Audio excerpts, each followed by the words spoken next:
Hi there, how are you doing today? Today, we're going to explore and see exactly how to seamlessly send money from your Venmo account using the convenient Cash App.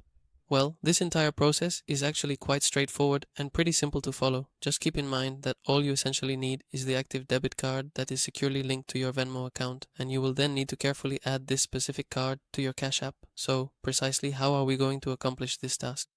First, we're going to go to our profile up here, and when we tap on our profile, we're going to look for this option that says linked banks and tap there. Here, we're going to link this debit card. It has to be the same debit card that's on Cash App, on Venmo. So we're going to enter it here. It'll ask us for the card details. We'll enter them, then tap continue. Next, we'll select the bank that the card belongs to, enter it, log into the bank, and link it.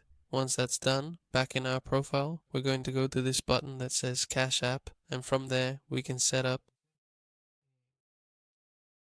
where to withdraw that money to, and that's it.